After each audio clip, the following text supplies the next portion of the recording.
U.S. Senator Lindsey Graham is coming out publicly during an interview. He's said this before, stating that Israel should just absolutely flatten Gaza in the most angry, just ravenous way. He looks like he's almost foaming at the mouth, thinking about getting off to the idea of Palestinians just being wiped off the planet. So take a listen to this and let's talk about it. Does not align with Christian values. Killing children, killing mothers, Well, be honest killing with families you. who are not militants. Yeah, I don't buy that at all. Why? Because what did we do in World War II?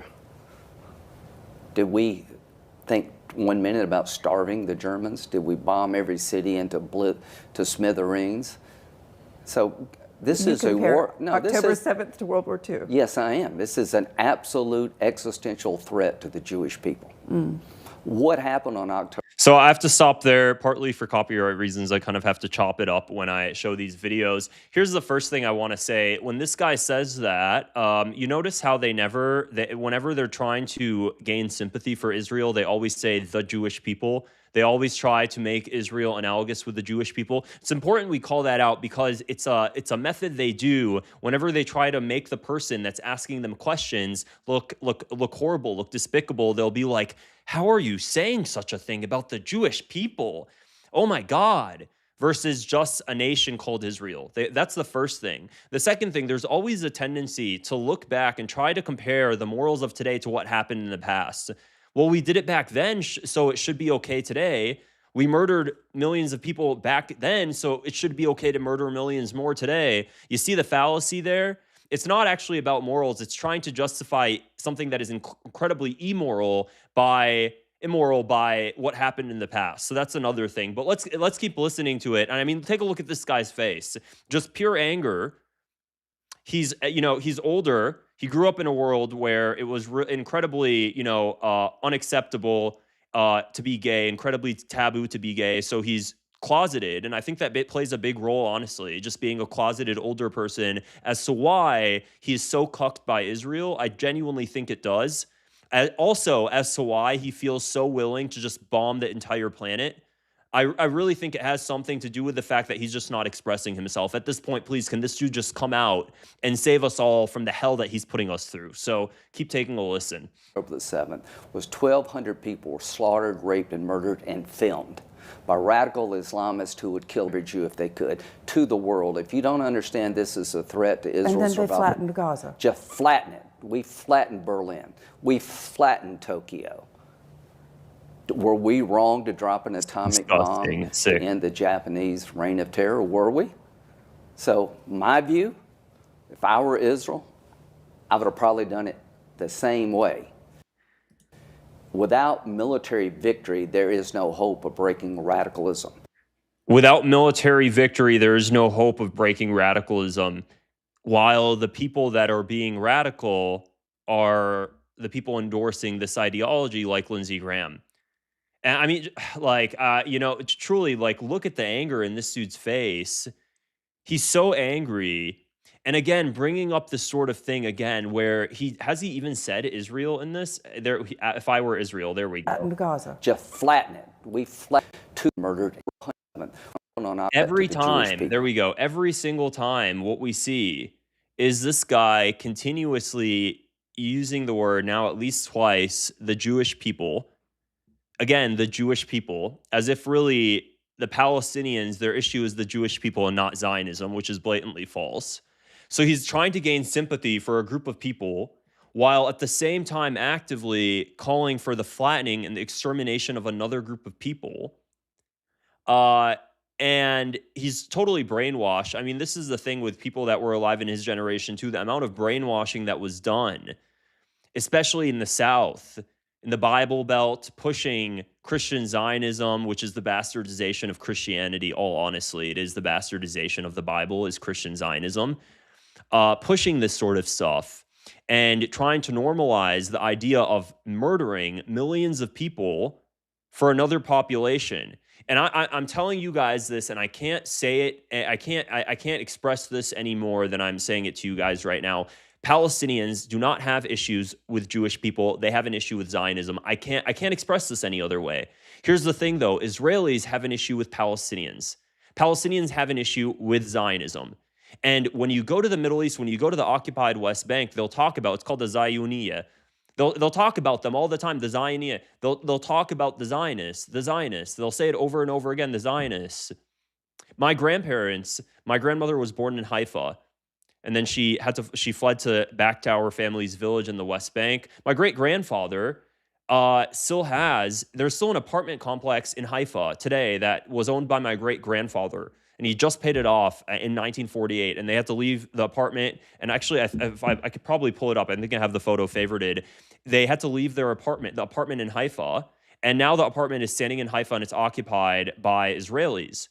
Okay, so these people had to flee because of Zionism. The threat of Zionism is what directly and ultimately led to the extermination, the displacement, the genocide of Palestinian people. And then this man is trying to make it seem like that the real issue is actually, radical Islam, and it has nothing to do with the threat of Zionism. Yeah, I was able to find it. If you're curious, it's that right there. That's my great grandfather's apartment complex in Haifa that is still up, and there's Israelis sitting on it. There was an Israeli on that top balcony. This is kind of the thing that they do. That's the Zionist way. So let's just take a listen to the rest of this clip here.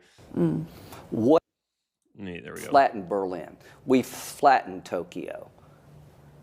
Were we wrong to drop an atomic bomb to end the Japanese reign of terror? Were we?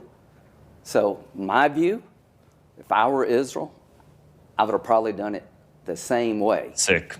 Without military victory, there is no hope of breaking radicalism. We flattened Germany. We flattened Japan.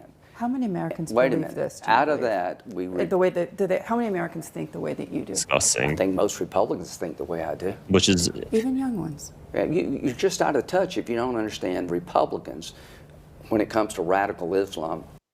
It's on Israel's side. It's not even close. Okay, first off, that's a blatant lie. First off, the younger Republicans, actually, the majority of younger Republicans now, at least 50%, don't support Israel. Higher than 50% if you're looking under the age of 25. Much higher than 50%. Okay? And, I'm glad he's actually talking about radical Islam, because I tell you guys, I'm very honest about, my upbringing and everything. I grew up Muslim, Sunni Muslim. I was agnostic for about 10 years. Now I just say I'm close to God, but I'm a-religious. I don't really affiliate with Islam. But I never, ever talk badly about it. And I still have a lot of Muslims friends, and I think there's a lot of beautiful things about the religion. I want to talk about radical Islam because it's probably one of the most, truly, it's one of the most propagandized arguments you can ever make. When did radical Islam become a thing? It became a thing after the existence of Israel, and specifically after the bombing of the entire Middle East. Because when you think about radical Islam, what do you think about? You think about Al-Qaeda, you think about ISIS, you think about groups that were created in power vacuums that were armed and funded and trained by the CIA and the Mossad. ISIS, Al-Qaeda. What is ISIS? ISIS is a splinter of a group that originally started in Central Asia, Afghanistan, trained fighters by the CIA, trained, okay, to pull the Soviets out of Afghanistan. They came into Iraq, they came into Syria, they splintered, eventually ended up with ISIS. You have all of these groups that are trained and funded by the CIA and the Mossad. ISIS trained, Al-Qaeda trained, funded by the CIA and Mossad to overthrow Bashar al-Assad. So these radical Islamists that are ultimately what they are is they're people that were originally poor, people back out in the outskirts, in the boondocks of the Middle East, that were approached by operatives for the U.S. and Israel, that were given as many weapons as they want, that are isolated, that are then bastardizing Islam, just as Christianity was bastardized with Zionism, and making it something radical and sick and disgusting that is no longer even Islam. And then Israel spends billions, not millions, billions of dollars in the United States, in Europe, pushing this threat of radical Islam as if it wasn't a concoction of America and Israel, as if it wasn't an American concoction. Okay, that would have never existed had Israel never existed. When was there a terrorist attack prior to 1970 in the West? Never. Okay, never. It wasn't a thing. And maybe if we didn't create these power vacuums all across the Middle East, there would be stable countries right now. Have you guys ever been to the Arabian Gulf? I don't know if you guys have. I just came back. I was speaking at a conference. That was my first time ever. Actually, I was in Saudi Arabia previously when I was like back when I was, I think, 16 or 17. And it's one of the most they're one of the most beautiful countries, super well built, like super high tech. And when I was there last time, I was thinking, I was like, wow, it really could have been, the entire Middle East could have been just like the Arabian Gulf.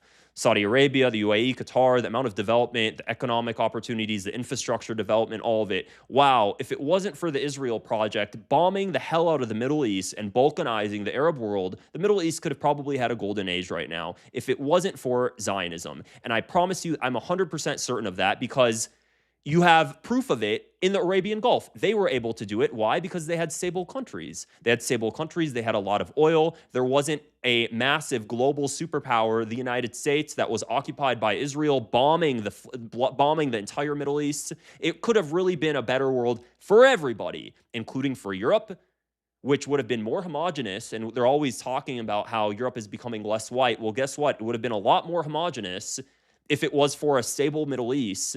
And all of the African migrants in Europe, well, maybe if there was a stable Middle East, they would have decided to come to the Middle East and find job opportunities in the Middle East.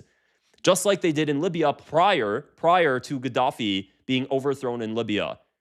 A lot of Africa would go to Libya to seek job opportunities because of the fact that Gaddafi created a successful country. A successful country, did it have horrible things going on? I'm sure. But ultimately, there was a stable country, a lot, way better than whatever's happening right now, where you have modern day slavery taking place. Okay, all of these failed states that Israel created by bombing the hell out of the Middle East, that would have never existed. Radical Islam would have never existed. Okay, and then they talk about it and they keep crying about it. Right now, as we speak, Israel, trying to regain its, image in the global image, has been paying for firms, American firms and European firms, to do tests in Europe. And they're doing surveys to assess how can we make more Europeans support the state of Israel. That's the whole thing, because Israel's tarnished its entire reputation. So as they're doing these surveys, and I can pull up some of these surveys later. I think I've previously mentioned it in a video. They discovered that it's a lot harder to get Europeans to like Israel, but it's a lot easier to get Europeans to hate radical Islam. So what is Israel doing? It's pushing the propaganda of radical Islam. But here's Israel's dilemma, is that you can't just push radical Islam propaganda. You actually have to show Europeans what it looks like. And the best way to do that is by false flag attacks. So Israelis, and this is Israeli false flag attacks, this is not a conspiracy. If you guys watch my channel, we've talked about Israeli false flag attacks. It's proven. I've even shown the UK embassy bombings where the MI5 officer just flat out said it. Back the 1994 embassy bombings, it's proven. This is shown that Israelis will do false flag attacks to garner up Western support for attacks on Middle Eastern countries. This is the Israeli way. It's the Israeli way, and you have American puppets like that dude justifying it. So that's everything I have to say for this video. If you found this interesting, I'd appreciate it if you click the subscribe button and give it a thumbs up as well.